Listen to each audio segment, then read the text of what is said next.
तो हेलो जी, नमस्कार दगड़ियों, स्वागत है आपका फिर से एक नए ब्लॉग में नए दिन के साथ। और आप सभी को वेरी वेरी गुड मॉर्निंग।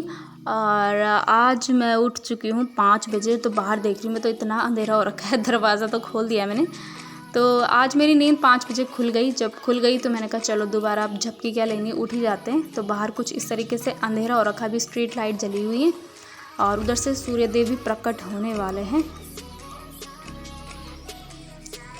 तो सुबह उठने का फ़ायदा ये है कि बॉडी तो तरोताज़ा रहती है, साथ ही साथ हमारी रात भर की जो लाइट जली रहती है उसका भी बिल बच जाता है। 1 घंटे पहले मैंने बंद कर दी थी, वरना मैं 5:45 पे उठती हूँ, तब मैं सारी लाइट्स बंद करती हूँ और फिर मैं घुस जाती हूँ अपनी किचन में। तो फ़िलहाल तो 5 बज रहे हैं। तो मैंने अपने लिए एक पानी का गिलास लिया है और दांत में से निकाल रही हूँ मैंने कल चटनी खाई थी और चटनी का जो धनिया का रेशा होता है ना, वो मेरी दाढ़ में बैठ गया। तो इसी के कारण मेरी नींद भी खुली थी, बड़ा दर्द सा कर रहा था, उसको निकालने की कोशिश कर रही थी मैं। बच्चों की टिफ़िन की तैयारी भी कर लेते हैं। शिमला मिर्च और प्याज बनाने वाली हूँ मैं आज टिफ़िन में। और यही सिर दर्द रहता है सारी मम्मियों का कि टिफ़िन में क्या दें। घर में तो ये है कि अपना कुछ भी चल जाता है, लेकिन टिफ़िन का बड़ा ही सर दर्द रहता है गाइस। तो मैं तो मतलब शाम को ही सोच लेती हूँ, मतलब रात का खाना बनता भी नहीं है मेरा और शाम को ही सोच लेती हूँ मैं कि कल टिफ़िन में क्या दूँगी, तो सरल रहता है। तो सब्ज़ी कट चुकी है, तो पहले ले आते हैं हम अपना पत्थर चट्टा का एक पत्ता खाने के लिए। लोग पत्ते में भोजन करते हैं और मैं पूरा पत्ता ही खा रही हूँ। तो ग्रीन लीव्स खानी चाहिए हमको। पत्थर चट्टा, मेथी, धनिया और लहसुन के पत्ते चबा लो, कड़ी पत्ता चबा लो, बहुत बेनिफिट देता है बॉडी को और पेट भी साफ़ रहता है। ग्रीन लीव्स खाने से पेट साफ़ रहता है। तो जो मैं शिमला मिर्च बना रही हूँ, मैं इसमें टमाटर वगैरह कुछ नहीं काट रही हूँ। आदित्य को थोड़ा सा कड़वापन लगता है शिमला मिर्च में, तो उसके कारण मैं क्या करती हूँ, जब टिफ़िन में बनता है ना शिमला मिर्च, तो इस तरीके से बनाती हूँ मैं। तेल में अपना तड़का डाल के और प्याज और शिमला मिर्च मसालों के साथ भून के उसमें थोड़ा सा विनेगर और थोड़ा सा केचप डाल के, तो काफ़ी अच्छी बनती है। जैसे मतलब चाउमीन में बनाते हैं ना लोग, तो काफ़ी अच्छा टेस्ट आता है, तब जाके आदित्य खा लेता है, वरना कभी आदित्य के नखरे और कभी बड़े वाले के नखरे। तो ऐसी वाली शिमला मिर्च उनको बहुत पसंद है, तो मैं टिफ़िन में ऐसे ही बनाती हूँ। बच्चे अभी सो ही रखे हैं। और ये देखिए मैंने जमाई थी दही। तो दही मैं 1 पाव के गिलास में हमारे लिए हो जाती है, बट ये मैंने कल कम जमाई थी कल, क्योंकि घर में बची हुई थी दही, तो मैंने थोड़ी सी जमाई। काफ़ी हो जाती है हम तीनों जनों के लिए, ज़्यादा हम खाते नहीं हैं, थोड़ी थोड़ी लेते हैं। तो बच्चों का टिफ़िन का जो रूटीन रहता है मेरा, तो हफ्ते में कोई भी ऐसी सब्ज़ी नहीं है कि जो रिपीट होती है, कि मतलब कि हर हफ्ते मतलब हर दिन में अलग अलग आइटम, कभी पराठा अचार, कभी शिमला मिर्च, कभी कद्दू चला जाता है। और कभी कभी मैं नॉर्मल अचार पराठा बनाती हूँ, तो उसके साथ बच्चों को ये छोटी छोटी बोतल में टैंग वगैरह बना के देती हूँ, या फिर फ्रूट वगैरह दे देती हूँ साथ में। मतलब एनर्जेटिक चीज़ें तो देनी ही पड़ती हैं बच्चों को, ऐसा सूखा सूखा भी अच्छा नहीं लगता है। तो ये पड़ोसियों ने दिया था पपीता और ये बचा हुआ था आधा पीस, तो मैंने कहा चलो बच्चों को शिमला मिर्च और रोटी तो डालूंगी टिफ़िन में, साथ ही साथ थोड़ा सा पपाया भी दे देंगे। तो बच्चों का थोड़ा टेस्ट चेंज होता रहे, तो बच्चे बोर नहीं होते हैं टिफ़िन से। तो मेरा तो यही रूटीन है। सूर्यदेव प्रकट हो चुके हैं और मैंने पपीता भी छील लिया है, बच्चों के लिए कट कर लिया है। ये दोनों के लिए थोड़ा थोड़ा सा है। तो बच्चों का टिफ़िन में मेंटेन करके देती हूँ। आजकल मौसम भी ख़राब हो रहा है, तबीयत ख़राब होने का बहुत डर है। गर्मी बहुत बढ़ रही है अचानक से, तो थोड़ा सा मतलब कि फ्रूट्स और थोड़ा सा लिक्विड पे ज़्यादा ध्यान दे रही हूँ मैं। तो साथ ही साथ मैं टिफ़िन भी लगा रही हूँ। उधर सब्ज़ी बन के तैयार है, रोटी मैंने अभी बनानी है, और इधर मैं फ्रूट लगाने वाली हूँ बच्चों के टिफ़िन में। और बच्चे आवाज़ भी दे रहे हैं वहाँ से, मम्मी मेरा ये दो वो दो, जबकि मैंने सब कुछ वहाँ पे रखा रहता है। तो आदित्य को मैंने यूनिफॉर्म पहनने को कहा, लेट लेट के पहन रहा था, उसको बिठाया। और बड़ा वाला भाई जो है कह रहा है कि 2 मिनट और सोने दो, अभी 6 नहीं बजे। तो आदित्य काफ़ी फास्ट है और आदर्श तो थोड़ा सा लेज़ी टाइप का है। तो बच्चे स्कूल जा चुके हैं, उसके बाद मेरा शुरू हो जाता है झाड़ू। तो आंगन का सबसे ज़्यादा दिक्कत होता है मुझे, वैसे तो पूरे घर में ही झाड़ू मारते मारते मुझे आधा घंटा हो जाता है। तो पूरे आंगन का झाड़ू मारने के बाद और पूरे घर की सफाई करने के बाद, उसके बाद में अब पोछे की बारी आ जाती है। तो पोछे की बाल्टी जो है ज़्यादातर इंडियंस की यही रहती है, पेंट वाली बाल्टी को हम काफ़ी यूज़ करते हैं और काफ़ी अच्छी भी रहती है।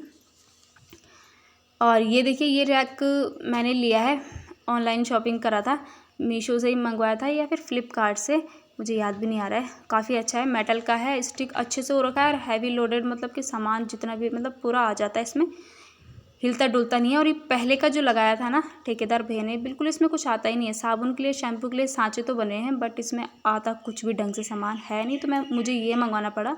तो बाथरूम में रैक्स अच्छे से रहें तो सामान अच्छे से फिट आ जाता है, तो लुक भी काफ़ी अच्छा है इसका। तो वैसे तो रोज़ पोछा होता ही रहता है, लेकिन डेली मारते रहो तो रोज़ उतनी गंदगी नहीं निकलती, तो चलो पोछा करते हैं। तो अब आ चुकी हूँ मैं नहा धो के, और अब है बाकी के काम। तो पूजा पाठ करने के बाद उसके बाद मेरा होगा नाश्ता। तो ये नाश्ता आ चुका है मेरा। नाश्ते में वही है, शिमला मिर्च, दही ले रखी है मैंने, रोटी और थोड़ा सा खीरा। तो वैसे झाड़ू पोछा मैं पहले कर लेती हूँ, उसके बाद जो छोटी मोटी क्लीनिंग होती है वो कोई बात नहीं, वो तो ये है कि चलता रहेगा, अपना टाइम मिल गया। क्योंकि इन छोटी मोटी क्लीनिंग पे बहुत टाइम लग जाता है, फिर मुझे पूजा करने के लिए लेट हो जाता है। तो फटाफट से पहले मैं बिस्तर वगैरह झाड़ के और झाड़ू और पोछा मार लेती हूँ। तो बच्चों ने टेबल के नीचे अपनी सारी सॉक्स रखी रहती है, और मेरी प्रेस भी यहीं पे रहती है, जो कि तुरंत मुझे मिल जाए, सुबह मॉर्निंग में प्रेस करना होता है।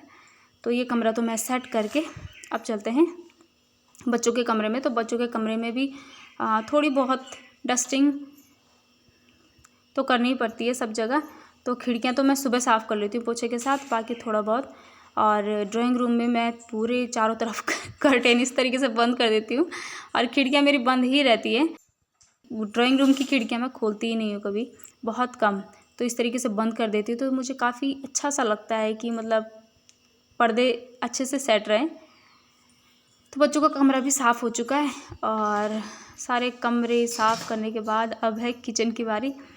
तो बच्चे जब स्कूल जाते हैं ना, तो पूरी किचन, चाहे बड़ी हो छोटी हो जैसी भी हो, पूरी इस तरीके से फैल जाती है, उसको समेटने में काफ़ी टाइम लग जाता है। तो सबसे पहले जो कमरे मैंने सेट कर लिए हैं, अचानक से कोई आ जाता है ना, तो ये छोटी छोटी बोतलें हैं, और जिनको मैं फेंकती नहीं हूँ, काफ़ी यूज़ आती है, और इन्हीं में मैं उनको कभी कभी टैंग बना के देती हूँ, कभी ग्लूकॉन डी बना के दे दिया बच्चों को, तो बच्चे खुश रहते हैं। कभी दे दिया, कभी फ्रूट दे दिया टिफ़िन में, तो इस तरीके से मैं मेंटेन करके रखती रहती हूँ। तो किचन की फटाफट से सफाई कर लेते हैं। और ये कटोरे में रखा है, हमारा स्ट्रीट डॉग है एक, उसके लिए खाना है, तो चलो ये उसको दे के आते हैं, उसके बाद इस कटोरे को भी धोने के लिए डाल दूँगी मैं। किचन में जब तक डेटॉल या फिर फिनाइल की खुशबू ना आए, तब तक लगता ही नहीं कि किचन साफ़ है, क्योंकि किचन में काफ़ी स्मेली हो जाता है सिंक से, और डस्टबिन, और जो भी हम प्याज वगैरह काटते हैं, तो किचन में अजीब सी स्मेल आती है। तो दिन भर किचन में रहना होता है हमको, तो थोड़ी सी फ्रेशनेस तो चाहिए, कि जो कि मन करे कि हाँ भाई किचन में जाना है हमको दोबारा। और दिन के 4-5 घंटे तो किचन में ही करते हैं। स्लैब अगर एक दिन भी स्किप कर दो तो ऐसे धब्बे पड़ जाते, बहुत बेकार लगता है। वाइट टाइल्स चुना था मैंने और इसीलिए चुना था कि एकदम से गंदगी दिख जाती है तो फटाफट हाथ लग जाता है साफ़ करने में। और डार्क कलर में ये होता है कि हम थोड़ा सा वो कर देते हैं कि छोड़ो अभी इतना नहीं दिखाई दे रहा है, कर लेंगे साफ़, तो वो फिर चिपकता ही रहता है दिन प्रतिदिन। तो वाइट टाइल्स में यही फ़ायदा है कि फटाफट से अपना रोज़ का हाथ मार लो, साफ़ रहती है और चमकदार अच्छी लगती हैं। थोड़ी सी भी गंदी हुई तो बहुत बेकार लगता है वाइट टाइल्स। तो अब बर्तनों का ढेर साफ़ कर लेती हूँ मैं। और आज मेरे लिए कपड़े नहीं है धोने के लिए, और कुछ कुछ काम तो ऐसे हैं कि कैमरे में रिकॉर्ड भी नहीं होते हैं, बहुत सारे काम ऐसे हो जाते हैं। तो मेन जो काम है मैं वही शूट कर रही हूँ। और बर्तनों की बात की जाए तो लोग कहते हैं कि 3 जने हो तुम, कितने बर्तन होंगे, 2 थाली होंगी, 2 गिलास होंगे, तो ऐसा नहीं होता है। प्रेशर भी लगता है, कढ़ाई भी लगती है, 3 थालियाँ, गिलास, कड़छी, रायते का डोंगा, बहुत कुछ हो जाता है, पूरा सिंक भर जाता है। और बर्तन मैं यूज़ करती हूँ, काफ़ी करती हूँ, ऐसे नहीं है कि एक में। कभी कभी ऐसा होता है कि जब तबीयत ठीक नहीं रहती है तो कि चलो एक ही थाली में खा लेते हैं, मेरी हिम्मत नहीं है बर्तन धोने की, वरना बर्तन तो इतने हो ही जाते हैं, हर किसी के काम इतने हो जाते हैं घर में कि क्या ही बोले, मतलब अपने लिए इतना टाइम मिलता ही नहीं, लेकिन मैं निकाल लेती हूँ। अब मैं आराम से 1 घंटा तो रेस्ट करूँगी, चाहे मैं सोऊं या फिर मैं बैठूं या फिर मैं आराम से टीवी देखूं, तो आराम से मैं रेस्ट करने वाली हूँ। तो सारे बर्तन धुलने के बाद में जो ये जूना है, उसके बाद मैं इनको ना अपने नल के टैप पे भी मारती हूँ, मतलब कि नल की टैप भी मैं साफ़ करती हूँ रोज़, तो चमके हुए नल काफ़ी अच्छे लगते हैं मुझे। और हमारे घर को 3 साल कंप्लीट, चौथा लग चुका है, लेकिन मेरे नलों की चमक अभी तक जैसी की तैसी है, तो अच्छा लगता है मुझे। और वैसे ही छोड़ दो उनको तो पानी के दाग लग जाते हैं और बहुत ही बेकार से लगते हैं। तो मैं इनको जितने टाइम में बर्तन धोऊँ उतने टाइम में इन पर हाथ मारती रहती हूँ, स्क्रबर से रगड़ के साफ़ कर देती हूँ। और पीछे की टाइल्स, सिंक के आसपास की टाइल्स भी साफ़ करती रहती हूँ। छोटी छोटी चीज़ें हैं जो रेगुलर करते रहो तो आसानी रहती है, टफ़ नहीं होता है काम। तो ये है मेरा छोटा सा मिनी गीज़र जो कि सर्दियों में काफ़ी मदद करता है मेरी। और अब इसका टाइम अप हो चुका है, अब तो गर्मी आ गई है। टंकी का पानी खुद ही इतना गर्म हो रहा है कि मलाई का कोई बर्तन भी उठा रही हूँ मैं तो वो भी आराम से साफ़ हो जा रहा है। तो ये फालतू में टंगा हुआ है, इसको मैं थोड़ा सा खाली कर लेती हूँ। इसमें पानी भरा हुआ है, उसके बाद मैं इसको आराम से साफ़ करने के बाद इसको करने वाली हूँ पैक। तो ये मैंने किराए के कमरे पे लिया था, 1000 रुपये का लगाया था दोस्तों। और इतना अच्छा है, मतलब कि इंस्टेंट पानी वाला है, मतलब स्टोरेज नहीं है इसमें, पानी स्टोरेज नहीं होता है। इंस्टेंट आपका नल से पानी चलेगा और उसके बाद तुरंत ये पानी गर्म करके देता है, तो काफ़ी मदद हो जाती है। तो 5 साल हो गए हैं इसको भी। तो अब इतना काम निपटाने के बाद मुझे तो लग चुकी है थकान। और आज मैंने सुबह से चाय नहीं पी, सुबह भी नहीं पी, मैंने पत्थर चटा खाया था। उसके बाद मैं नाश्ता करने बैठ गई थी, उसके बाद दही खाई थी मैंने नाश्ते में। तो सोचा कि चलो चाय नहीं तो कॉफ़ी बना लेते हैं। कॉफ़ी मैं बहुत कम पीती हूँ और पाउच रखे रहते हैं, इसलिए मैं वैसी कॉफ़ी भी नहीं लाती हूँ, पूरा डब्बा भी लेके नहीं आती हूँ, पाउच ही रखती हूँ। तो थोड़ा सा कॉफ़ी पीते हैं और अपने को भी थोड़ा सा 1 घंटे का टाइम देते हैं। बैठ के मैंने कुछ नहीं करना है, सिर्फ टीवी के आगे बैठने वाली हूँ मैं।